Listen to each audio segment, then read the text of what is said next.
Comme chaque vendredi dans Patrick Cathodique, les grands témoins de l'actualité avec Mélodie Schwertz. Salut Mélodie. Salut Tanguy. Et cette semaine, nous nous sommes intéressés à ces femmes alsaciennes qui luttent contre la corruption. Absolument, la corruption continue de faire des ravages. Elle augmenterait de 20 à 25% le coût des marchés publics. Sachez d'ailleurs que la France ne se situe qu'au 22e rang des pays les moins corrompus dans le monde. Mélodie, présentez-nous votre invitée. Je vous présente Chantal Auger, responsable d'Anticor dans le Bas-Rhin. C'est une association qui combat la corruption. Alors Chantal, une petite réaction d'abord. Le secrétaire général du Conseil de l'Europe à Strasbourg a déclaré il y a quelques jours que la corruption était le principal fléau en Europe, une véritable menace pour la démocratie. Des propos très forts quand même tenus ici au siège du Conseil à Strasbourg. Comment vous réagissez à ça ? C'est une prise en compte enfin sérieuse de ces problèmes de corruption ? Je pense que c'est tout à fait le rôle du Conseil de l'Europe d'avoir ce type de déclaration très forte. Je crois que ça correspond aussi totalement à notre réalité, malheureusement.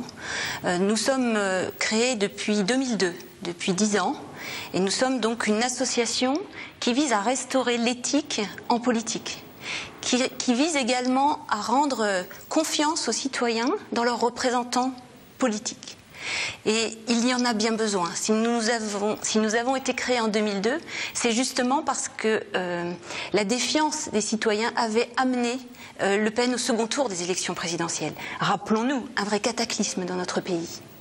Et depuis, malheureusement, la situation n'a pas beaucoup évolué de ce côté-là.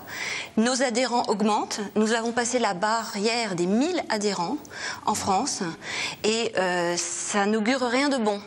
Et les citoyens, et nous pensons que c'est le pouvoir citoyen dans des associations, justement comme la nôtre, qui peuvent faire de la prévention et faire de la sensibilisation auprès du monde politique. Alors on va revenir sur cet état de droit et sur ce pouvoir citoyen avec vous, Mélodie. Vous parliez justement de défiance. 64% des Français pensent que la corruption est inhérente aux affaires, à la vie politique. Est-ce que vous qui travaillez dans ce domaine, c'est une réalité ? La corruption est plus fréquente qu'on l'imagine ? Je pense qu'elle fait beaucoup de mal. Je pense qu'il faut lutter contre les slogans tous pourris. Je pense qu'il faut lutter contre les raisonnements simplistes. Je pense qu'effectivement, malheureusement, quelques comportements individuels rejaillissent sur l'ensemble de cette classe politique et font beaucoup de tort et éloignent considérablement les citoyens de leurs représentants. J'imagine que mettre à jour une affaire de corruption, c'est compliqué. Quels sont justement vos moyens d'action, de lutte ?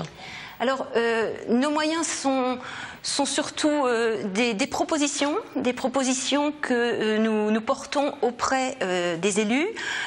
Nous avons, par exemple, régulièrement avant les élections, une démarche qui consiste à contacter les candidats de l'arc républicain et de leur proposer de signer une charte d'engagement. Dans cette charte, vous pouvez trouver l'engagement de faire voter le plus vite possible une loi contre le cumul des mandats. Vous pouvez trouver également des propositions visant à permettre à des associations comme la nôtre d'ester en justice, de pouvoir justement se constituer partie civile. Ça existe aujourd'hui dans notre loi pour les associations de défense de l'environnement, de défense de l'enfance maltraitée. Mais les associations qui luttent contre la corruption doivent se battre à chaque fois qu'elles intentent une action pour obtenir ce statut de partie civile. Rappelez-vous, en décembre l'année dernière, le procès Chirac, qui a fait condamner Jacques Chirac pour les emplois fictifs de la ville de Paris. Eh bien, c'est Anticor qui a mené la contradiction, de bout en bout, parce que la justice dysfonctionne et personne ne l'avait fait. Aujourd'hui en France, justement, on n'a pas beaucoup d'outils statistiques pour évaluer la corruption. Est-ce que la France est en retard dans ce domaine-là ? Est-ce que c'est pas assez considéré comme une priorité aujourd'hui ? En fait, les mesures phares qu'il faudrait prendre et qui ne coûtent rien, ce sont des mesures qui luttent, avant de lutter contre des comportements individuels, des mesures qui luttent, qui mettent en place des institutions qui permettent d'être efficaces. Je pense notamment à l'indépendance de la justice. Aujourd'hui, la Cour européenne des droits de l'homme a déclaré que le parquet français n'était pas indépendant. Que le pouvoir exécutif a trop d'influence sur lui. Donc, lever le secret défense, par exemple, c'est aussi quelque chose qu'il faudrait qu'une instance comme la Cour de cassation puisse faire. Mélodie, vous avez rencontré Chantal Cutajar. Chantal Cutajar est une autre femme alsacienne qui lutte contre la corruption. Effectivement, c'est une spécialiste de la question. Elle est directrice du groupe de recherche-action contre la criminalité organisée à l'Université de Strasbourg. Je suis allée la rencontrer pour avoir son point de vue sur ce problème. On l'écoute. Pour être efficace dans la lutte contre la corruption, il faut mettre en place, ce qui n'est pas le cas en France et d'ailleurs dans d'autres pays, une politique globale. C'est-à-dire qu'on doit s'intéresser à la prévention, à la répression et puis permettre également à des victimes d'obtenir réparation. Donc sur le volet de la prévention, il y a bien sûr l'éducation, la formation. Pourquoi d'autres pays comme la Suède ne connaissent des taux de corruption moins importants? C'est parce que tout petit à l'école, on explique ce qu'est la corruption, on explique à quel point elle est dangereuse pour la démocratie. La corruption, elle détruit le lien social. La corruption, elle détruit la démocratie. Pourquoi? Parce qu'elle permet de déplacer le pouvoir de décision. C'est-à-dire que les décisions, lorsqu'on achète le politique, les décisions ne sont plus prises dans l'intérêt du bien commun, dans l'intérêt général. Les décisions sont prises au profit d'une minorité. Et c'est ça la gravité. Et donc on doit absolument se rendre compte que la corruption n'est pas un mal nécessaire, mais que la lutte contre la corruption est un impératif catégorique. Chantal Cutajar m'expliquait qu'il y a un problème de transparence aujourd'hui au niveau des affaires de corruption. Est-ce que vous pensez que certains actes sont couverts, passés sous silence ? Je pense que l'indépendance de la justice n'est pas suffisante dans notre pays et permet des dérives.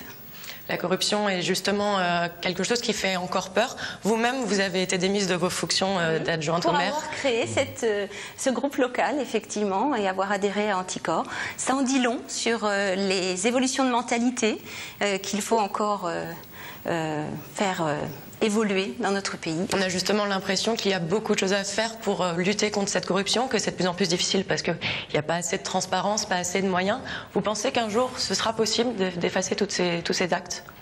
Je pense en tous les cas que des mobilisations citoyennes comme Anticorps vont aider à cela et commencent à aider à cela. Et si, puisque nous avons quand même 16 députés aujourd'hui, dont un député alsacien qui a signé la charte d'engagement Anticorps, nous allons leur proposer de déposer un texte de loi qui permette à des associations comme la nôtre d'ester en justice. Plus de déontologie, plus d'éthique. Merci Chantal Auger, association Anticorps 67 qui lutte contre la corruption. Vous l'avez vu, ça concerne la région, ça concerne le pays et l'Europe, on l'a déclaré tout à l'heure. La corruption serait la menace principale pour la démocratie en Europe. Merci beaucoup, Mélodie. À la semaine prochaine pour d'autres grands témoins de l'actualité.